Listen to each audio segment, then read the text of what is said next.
Eto yung malunggay na hiningi ko noong isang araw.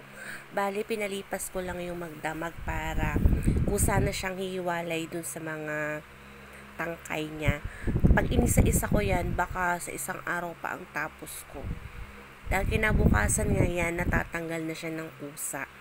Kunting alis ko na lang dun sa mga tangkay niya para sayang pag hindi ko siya sinait.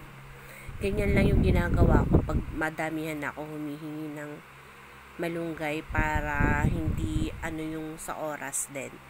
Tas yan, ililinisin ko lang siya, tatanggalin ko yung mga sanga na naiiwan, tsaka tatanggalin ko rin yung mga tuyong dahon na ng malunggay para pag inilaga ko siya, hindi na, pure na dahon na lang yung ilalaga ko.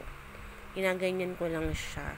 Ginagawa ko yan tuwing rest day or pag maraming malunggay dito sa bahay kasi bumibili lang kami niyan isang tali. Pero minsan dito sa kapitbahay mayroon kami nahihingan din ng malunggay. Meron namang mga nagbibigay niyan kaya tuwan-tuwa kami pag may nagbibigay niyan kasi may nagagawa akong malunggay juice ni Rika. Ilalaga ko lang yan ng ganyan. Halos yung tubig niyan isang pitchel, tapos pabubulakan ko lang yan ng mga 5 minutes para gagawin ko na siyang juice. Hintayin lang natin siyang bumulak. Then, nung nakabulak na siya ng 5 minutes, ganyan-ganyan ko lang yan para sure ko na lahat ng dahon ay naluluto niyan. Yan yung panghaliling niya sa kanyang tubig. Halimbawa, ngayon, iinom siya ng water niya, tapos mamaya, iinom siya ng malunggay. Sa isang araw, hindi pwedeng hindi siya iinom ng malunggay. Dati kasi, ang ginagawa namin halinhinan yan. Nilagang malunggay, tapos mamaya, nilagang talmos ng kamote.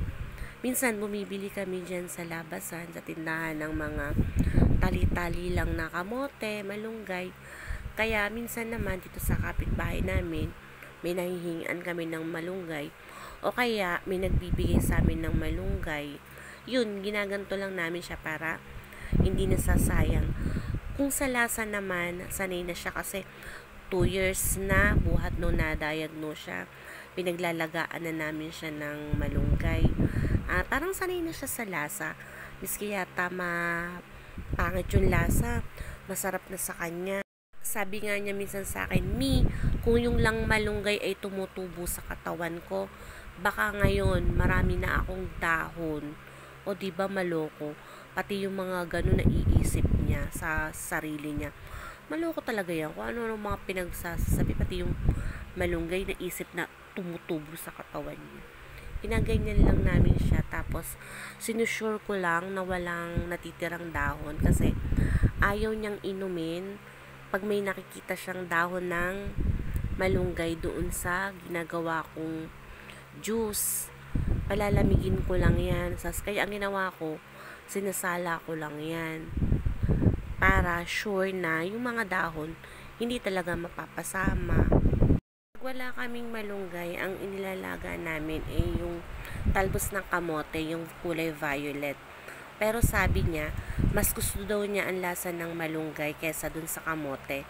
Kaya yung kamote, doon na lang namin siya inilalahok sa pagluluto ng mga ulam para makakain din siya ng kamote.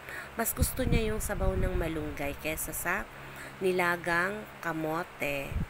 Yung nilaga nga pala naming malunggay, ginagamit din niya yan pag magtitimpla siya ng kanyang gatas bago matulog or pagising niya ng umaga. Bahala siya. Minsan, 2 times a day namin yung ginagamit kasi lalo na pag mababa yung immune system niya. Binabanaw niya yung gatas niya dyan. Ang gatas nga pala nila ay yung IG ko. Yan. Yung skim milk power milk. Basta ganun. With colostrum. Yung gatas na yan is nakakatulong yan sa immune system nila. Ang pagbabanaw nga pala niyan, hindi siya sa mainit at hindi rin sa malamig na tubig. Kailangan dun sa normal temperature ng tubig. Yan.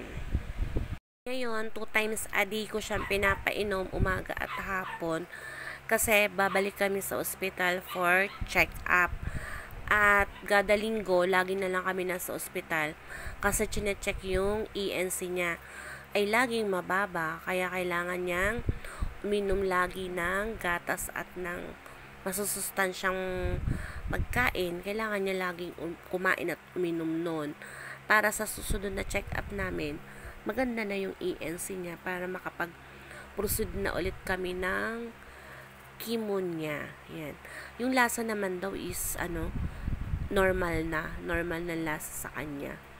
Hindi na niya alam kung masarap ba o pangit yung lasa ng gatas niya. Basta iinom na lang daw siya ng gatas para lumakas daw yung kanyang katawan. Minsan, pag wala yung gatas niya kasi sobrang mahal naman talaga, Bear Brand, pinapainom namin siya ng Bear Brand. Pero, hindi pwedeng hindi pa rin siya papainumin yan kasi isa yan sa tumutulong para lumakas yung mga immune system nila. Kaya kailangan lagi siyang meron yan. At saka syempre, malunggay na juice. Sabi nga niya, malunggay is life, IG ko is life. Bye-bye! Thank you for watching!